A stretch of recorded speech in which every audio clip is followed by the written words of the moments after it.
This was supposed to be a happy wrap-up video, being all positive about all my memories and life lessons from last year. But I wouldn't want to wrap my 2023 in a pretty wrapping paper, pretending I'm grateful with everything that I've experienced in 2023. Because I don't. There were some things that I don't appreciate that happened to me. There were some people that I've met who don't deserve me. Some situations that I could have handled better to protect myself. So instead of pressing the reset button, I'm going to admit the fact that 2023 was pretty shit to me. And I'll continue to take my time to forgive who hurt my feelings and remember what has happened to me so I don't make the same mistakes. But I would like to give some good credit to myself. I'm really proud that I've survived 2023. And I'm more than proud of my partner James, who's been through all the shit together with me. I'm also happy that I have thicker skin now. I still think it would have been so much better if some of the things didn't happen to me at all. But all the shit from 2023 only made myself stronger. So I don't really hate seeing all the scars from it.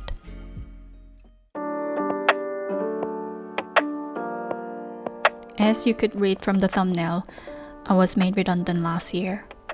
It was a mass redundancy. More than 80% of employee was at risk and some teams just vanished without a chance. As most of you know, James and I worked for the same company. And yes, we both got the letter from the company that our jobs were at risk. We found out the news after a little over a month since we came back from Korea. I was still trying to recover from the Korean wedding trip, and I was already mentally vulnerable to handle this kind of news. What's more worse is to find out that the senior manager of my team only tipped this news to some of her favorites. I was practically abandoned by my own team. It was unfair that the restructure was not based on the performance, but only made by a person who's basically a bully. Now I can clearly see that she only wanted a yes man in her team who doesn't question on her horrible decision, and I'm glad that I stick with what I believe that was right instead of being a sneaky opportunist. After the announcement, the shit went all over. Redundancy happened during summer holiday season, which means it's not hiring season at all. Loads of empty promises were made at work, so I was living with uncertainty during the consultation period. No support from the team during the hard time because I was out of their picture. And my visa was ending soon, meaning if I missed one paycheck, then I could lose the chance to extend my visa. And the cherry on the top, inflation. Our mortgage plan was ending too, but the mortgage rate went up to 6% from 1%. So really, in the worst possible case, we could lose our home and my residency at the same time.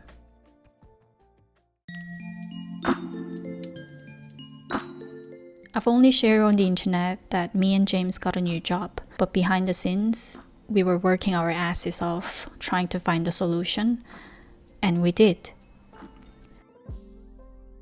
Instead of waiting to see if there's any opportunity fall into our hands, we've decided to leave the company. It was scary, especially everybody at the company was in the mind game to see who's leaving so they could take their job. So if we waited enough, then we would have been able to secure our positions, even promotions, because people kept leaving. But that's not how we wanted to pursue our career. So we both handed in our notice. I sound so brave by saying this, but throughout this journey, I had multiple panic attacks and a couple of throw-ups in the toilet at work because I was anxious. It was a shit show. We went back to job hunting right away, and guess what? We both got a final offer from the same company again.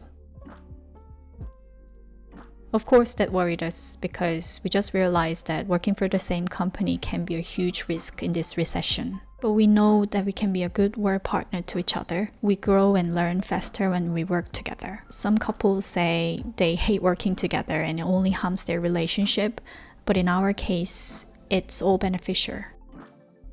And third time lucky, we've decided to take another risk.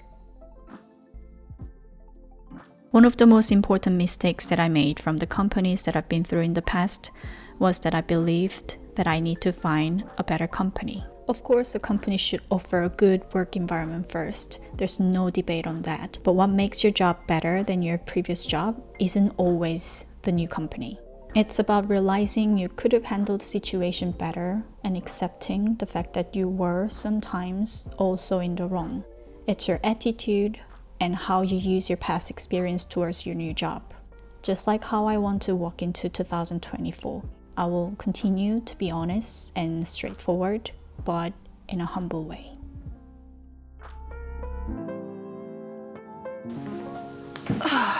I just got home from work, and I think at this point I've already mentioned that I got a new job. I am enjoying the new job. I'm feeling good about this position. I don't want to speak too soon for anything, but with this economy, I genuinely feel like anything can happen at any time. But I'm glad that I can say that everything is finally sorted. I really can't believe 2023 is ending pretty soon. I feel like a lot has happened. So it was a long year. It's finally the time of the year where everybody is making New Year resolutions. I am no different. I'm trying to set up something for 2024. I'm not gonna make a long list for 2024 because I know for sure that that list is gonna make me feel horrible about myself at the end of next year. But one thing for sure that I wanna put into the list is my business English. Again, I personally have no problem communicating with people at work or outside of the work in English, but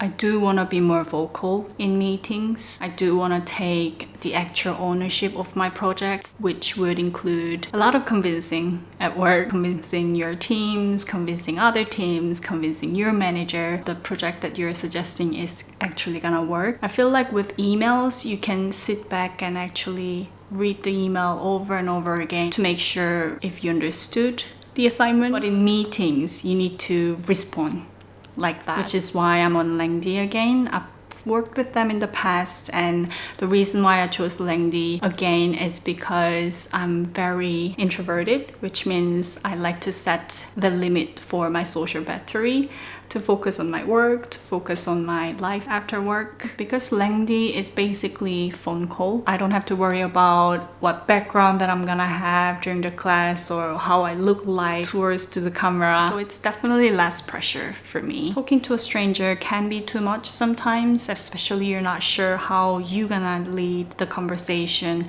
and you don't know what to do with the awkwardness during the class. But with 랭디, you don't have to worry about it at all because all the teachers at 랭디 are professionally trained to make you feel comfortable during the class. And in fact, you can actually set the style of the class before you book the classes. If you are an introvert like me, then 랭디 is your option. I've actually booked 2 classes for today. The one in half an hour, the other one is right before I go to bed. I'm literally gonna attend the class on the bed after removing all of my makeup. This is where 랭디 comes in handy. You can use any time of your day for the class. But what's really important is to prepare the class before it starts. So let's do yes. Government can help lay the groundwork on which the private sector can better generate jobs, growth, and innovation. Can help those with good ideas to grow and expand. Can help those with good ideas to grow and expand. Can help those with good ideas to grow and expand. It can help lay the groundwork. Government can help lay the groundwork. Ramirez, gear up, you're going to Russia. Gear up. Once you book the class, you will get a notification from the teacher and you can actually talk to the teacher beforehand or after the class. Hello? Hello, hi. Hi. Alright, so by the way, my name is Hannah. What is your name? I'm Soomin. So now are you ready for our lesson for today? Yes, I am. Alright, so we're going to have 511. Now on page 2, speaking of the second video, Soomin. So here it seems that their country is preparing for a war, right? How about your country? Do you think you're blessed to live in your country? Could you repeat that question again? Sorry. I mean, do you think you're blessed to live in South Korea? Well, I moved out of South Korea. I'm in the UK now. It's been like 8 years. So I really forgot how my life was, honestly. If you ask me if I feel blessed to live in both South Korea and the UK, then yes, especially when I hear like the horrible things around the world. You have mentioned that it's been 8 years, right, since you departed from South Korea. Yes, So, almost, I mean, why? Oh, good question. Prior to the UK, I went to Canada just to learn English. And then I came back to Korea after that, and I wanted to improve my English. So I basically transferred university to the UK, studying the same course but in English. And I never really thought that I would immigrate to this country, but somehow I ended up settling down in this country. Got a job, I got myself a husband here. Oh, that's nice. So how long have you been together? 5 years almost. I wanted to improve. You can also say I desired to enhance my proficiency in the English language. Right?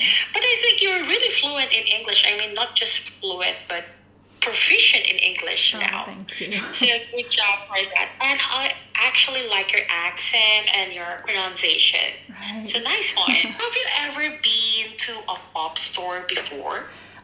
Yes. So because I'm in marketing and I'm in retail company, part of my job is to be in the store. Sometimes it can be like pop-up store. Sometimes it's like our flagship store. And do an event there. What is the most difficult thing you have done in marketing? In marketing, basically, I do social media. So anything to do with social media, like organic content creation, influencer marketing. But most of the time, I find it difficult to target specific audience because for retail, like in store, we're getting like older customers to shop because most of the younger generation, they are shopping online. It's really difficult to bring this younger audience to the offline store. What is an important factor for you or factor necessary in order to lay the groundwork for a new business? I think the important factor necessary in order to lay the groundwork for a new business or new project would be researching the market. So you know who you are targeting, what size of market you are facing. Okay, so when was the last time you did a project on your own? Today at work. Alright, so do you always do these kinds of projects? Yes, so basically we have monthly influencer program, meaning that I have to find new influencers for the new campaign every month. I have to set up the list of the influencer that I want to work with. I have to contact them to negotiate the rates and basically giving them the content brief and scheduling the content. Alright, I can do that. I mean, I'm an introvert person. I'm an introverted person, so yeah. Oh, also you? Yes, I am. So a lot of my friends don't really believe that, but I am super introverted. I feel like I need to like set up my social battery and social energy of the day. And after talking to a lot of people at work, I am just so exhausted. I don't want to do anything. So how do you handle talking to a lot of people? I mean, that would be different for an introvert. An introvert, right? Yeah, that is like really difficult most of the time. But you know, another responsibility of my role is to create content. Basically, I do that all by myself. I film it and edited it. So I block out some hours of my day, and then that's like my healing session, like therapy session. Right. So So now you have mentioned it's more efficient. You can also see the project is more successful when people are actively engaged in its completion. Alright? Yeah. And after I just finished the class with Hannah. She was such a lovely person. I really enjoyed the class. I feel like every time I finish class, I have more confidence with my English because I always like to hear that I speak good English and I always want to assure that I'm on the right direction. But sometimes, for me, most of the time, it sounds weird when people who's not teacher is telling me that I speak good English because it can be patronizing, it can be racist sometimes.